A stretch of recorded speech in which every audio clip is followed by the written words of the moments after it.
ကဲညီကိုတို့မနေ့ကတော့ဒါအကောင်းဆုံးရွေးချယ်ပေးခဲ့ပေါ့နော်အဆင်ပြေခဲ့လားဆိုအရင်တော့ပြေခဲ့တယ်လို့ပြောလို့တော့မရဘူးအဆင်ပြေခဲ့ပေါ့နော်ဒါကြောင့်အကောင်းဆုံးပြလေးနဲ့ပြန်ပြီးတော့ယူကြတာပေါ့ကဲကျွန်တော် channel မှာကျွန်တော်တင်ပြမှာတပည့်ကောင်းအနေနဲ့ကျွန်တော်စပါပွဲရွေးချယ်ထားတယ်အခုသုံးမဲကောင်းအနေနဲ့နပိုလီဘလက်ကောင်တို့ပွဲနောက်မီဝေါပွဲပေါ့နော်ချန်ပီယံရှစ်ကပွဲတွေရွေးချယ်ထားတယ်ကဲဒါဆိုရင်စပြီးတော့သုံးသပ်ကြည့်အောင်ပေါ့နော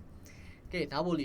အနေနဲ့ကြီးနေထားကိုကြည့်လိုက်မယ်ဆိုရင်တလုံးတရေကနေပြီးတော့3လုံး90နိုင်အဲ့လိုမျိုးလာတယ်အဲ့ကြီးနေထားမျိုးဆိုဂိုးပေါ်ကိုသွားနိုင်ကြီးရန်ခိုင်နှုန်းနေတယ်ခုံမပေါ်နိုင် 1C 2C ဒီလောက်ပဲအဲ့ထက်ပိုပြီးသွားနိုင်ကြီးမရှိဘူးပေါ့နော်တလုံးလောက်ပဲသွင်းပြီးတော့ဘော်ဒီကိုလည်းတည်ပေးသွားမယ်ဂိုးပေါင်းက3လုံး90နိုင်ဆိုတဲ့အတိုင်းဂိုးမပေးမနဲ့တော့နော်ဂိုးအောက်ပဲ1-1လောက်ပဲသွားမလားဒါမှမဟုတ် 1C နဲ့ပဲပြီးသွားမလားအဲ့လိုလည်းရှိတယ်ပေါ့နော်ဒါပေမဲ့အခုပြောင်းသွားတဲ့ကြီးကနှလုံး95ရှုံးဆိုတဲ့အနေထားမျိုးမှာဂိုးပေါင်းအောက်ကိုသွားနိုင်ကြီးရန်ခိုင်နှုန်းလဲသွားပြီဂိုးပေါင်းအပေါ်သွားနိုင်တယ်ဘိုးလို့နာတကူရနိုင်တယ်ဆိုတဲ့ထားကိုပြောချင်နေတာပေါ့နော်ဒါကြောင့်မို့ကျွန်တော်ဂိုးပေါင်းပေါ်ကြိုက်တယ်နပိုလီဘွဲမှာစွန်စားပြီးဂိုးပေါင်းပေါ်ထပ်ပြီးတော့နေလိုက်မယ်ဘော်ဒီဆိုလို့ရှိရင်လည်းအင်ကွန်းမှာရှုံးနိုင်စွမ်းနေတဲ့နပိုလီကိုပဲရွေးရမယ်လို့ကျွန်တော်ထင်နေဗျတလုံးသားစီးနဲ့နိုင်ကြီးရန်ကိုင်းလုံးများရတယ်ပေါ့နော်ဒါကြောင့်မို့ကျွန်တော်နပိုလီဘော်ဒီဂိုးပေါင်းအပေါ်လီပဲရွေးပါတယ်ပေါ့နော်ပထမဆုံးပွဲစဉ်တွေပြောပါဆိုလို့ရှိရင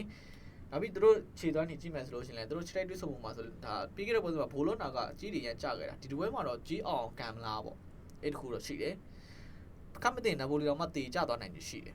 ဒါကြောင့်မို့ကျွန်တော်ဂိုးပေါင်းပေါ်လီကြိုက်တာပေါ့နော်ဘိုလိုနာတခုရနိုင်တယ်ဆိုတဲ့အနေထားမျိုးကြောင့်ကဲဒါတော့ကျွန်တော်ရဲ့ပထမဆုံးပွဲစဉ်ရွေးချယ်မှုလေးပဲဖြစ်ပါတယ်ကဲနောက်တစ်ပွဲစဉ်သွားကြည့်အောင်မြန်မာဆန်လေးပဲပေါ့နော်နောက်တစ်ပွဲစဉ်ကတော့ကျွန်တော်ဒါဘလက်ကာနိုပွဲစဉ်ရွေးချယ်ထားတယ်ပေါ့နော်ဘလက်ကာနိုနဲ့ကြမယ်ဂီရိုန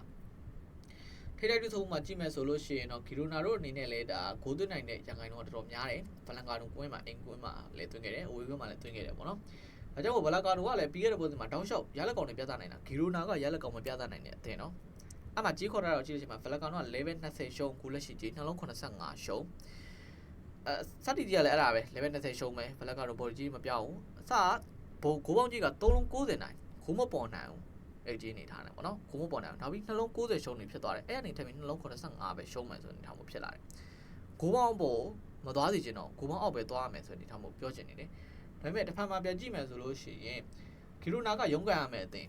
ပြန်တွေးမယ်ဆိုရင်ပေါ့နော်ဂီရိုနာရုန်းကန်ရမယ်အတင်းအောက်ကဒဘော့ဒီဘိုနဲ့ကတိတ်กว่าတာမဟုတ်ဘူးဒါကြောင့်မို့ဂီရိုနာနဲ့ဒီပွဲစဉ်မှာတစ်ခုတော့ပြတ်သက်လာနိုင်မယ်လို့ကျွန်တော်ထင်တယ်ရုန်းကန်မယ်လို့ထင်တဲ့အတွက်ဒါဂီရိုနာဂိုးရနိုင်ချင်ကြတယ်လို့များတယ်ဂိုးကလည်းတွင်းခဲ့ဘူးတာเนาะသူတို့အင်္ဂမှာအားကြောင့်မလို့ဒီပွဲစဉ်မှာဂိုးအောက်မယ်လို့ကျွန်တော်တော့မတွေးမိဘူးဒါပေမဲ့အဲ့ထက်ပို့ပြီးတော့ကြိုက်တာကိုပြောပါဆိုလို့ရှိရင်တော့ဂိုးပေါင်းအပေါ်သွားမယ်နောက်ပြီးရင်level 20ရှုံးဆိုကြီးမှာတော့ Black Card ကိုနေမဲ့သူတွေကများသွားမယ်ဒါကြောင့်မို့ကျွန်တော်ဂီရိုနာကိုနေကြည့်မယ်ဆန်းပြီးတော့စွန့်စားပြီးတော့ဗောနော်ဂီရိုနာ body ဂိုးပေါင်းအပေါ်နေရွေးချယ်မှုပေါ့နော်ဘာလို့ဆိုတစ်ဖက်တစ်ဖက်ဂိုးတွေသွင်းနိုင်တယ်လို့ကျွန်တော်တော့ခံမှတ်မိရတော့ဗောနော်စပိန်လာလီဂါရှစ်ပွဲစဉ်မှာကြည့်မယ်ဆိုလို့ရှိရင်လည်းဘာစီလိုနာပွဲကဂိုးအောက်ခဲ့တယ်နောက်ပြီးဂီတာဖီလက်ဂိုးအောက်တယ်ဗလန်စီယာလက်ဂိုးအောက်တယ်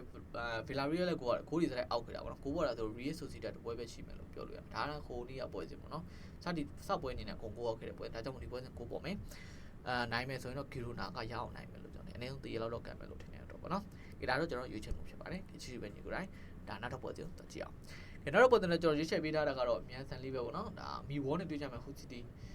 ီပထမဆုံးသူတို့တွေ့ခဲ့တဲ့ first lap မှာဆိုလို့ရှိရင်တော့ GC တည်ကြခဲ့ဗောနော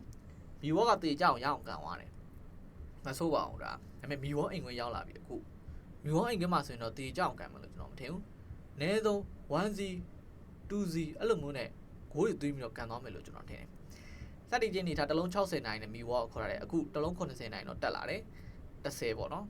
ဂိုးပေါင်းကြီးကနှလုံး90ရှုံးအဲ့ကြီးမြူတိုင်းအဲ့ကြီးမြူနဲ့ဆိုလို့ရှိရင်တော့ဂိုးပေါင်းအပေါ်လေးရခိုင်တော့သွားနိုင်ခြင်းမြင့်လာတယ်နည်းနည်းတော့ရှိတယ်ဒါပေမဲ့အခုကြီးကထပ်ပြောင်းသွားတယ်3လုံး90နိုင်ကနေ3လုံး85နိုင်နေဖြစ်သွားတယ်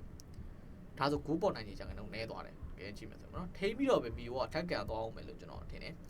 သူတို့မီဝေါအိမ်ကမှဆိုလို့ရှိရင်လည်းဂိုးအောက်ခဲ့တဲ့ပွဲစဉ်တွေရှိတယ်2-1ပေါ့အများဆုံးသွား2-1ပဲ2-1 2-0ဒီလိုပဲသွားမယ်လို့ထင်တယ်ဟူစီတီကလည်းဒါချော့တက်လို့မရအောင်တခုတော့ပြသမယ်လို့ထင်တယ် GC ဆိုသူတို့အနေနဲ့မျှော်လင့်ချက်ရှိတယ်ဝေခွေကနေဂိုးသွင်းမယ်လို့ကျွန်တော်ထင်တယ်ဒီပွဲစဉ်မှာရအောင်အပြိုင်ဆိုင်ကန်မယ်လို့ထင်တယ်ဒါကြောင့်မို့ 1C 2C မီဝေါကနိုင်ဖို့ရခိုင်တော့များတော့ကျွန်တော်မီဝေါကိုကြိုက်တယ်မီဝေါဘော်ဒီနေမယ်ဂိုးပေါင်းဆိုလို့ချင်းလည်းအပေါ်ပဲနေရမယ်အပေါ်ပဲကြိုက်တယ်သူတို့အနေနဲ့ဒါမျှော်လင့်ချက်နောက်ဆုံးပွဲစဉ်လို့ပြောလို့ရမယ်ဟူစီတီအနေနဲ့လည်းပေါ့နော်သူတို့အင်္ဂုံမှာကိုအောက်ကွာတဲ့အတွက်အားကြောင့်မို့ဒီပွဲစဉ်ရအောင်ဂိုးသွင်းမယ်လို့ထင်တဲ့အတွက်ဂိုးပေါင်းအပေါ်နဲ့ဒါမီဝေါဘော်ဒီလေးကျွန်တော်နေလိုက်ပါတယ်ပေါ့နော်ဒါဒီပွဲစဉ်ဒါကဲဒါကတော့နောက်ဆုံးပွဲစဉ်ဖြစ်ပါတယ်ကဲကျူပဲညီဝိုင်းစီပိုင်းညီဝိုင်းဒါ3ပွဲကောင်းပေါ့နော်ဒီပွဲကောင်းနေတယ်ကျွန်တော်စပါပွဲစဉ်ကျွန်တော် channel မှာတင်ပေးထားပါတယ်ကဲညီကိုတိုင်းအားလုံးရကြပါစေဗျကျေးဇူးတင်ပါတယ်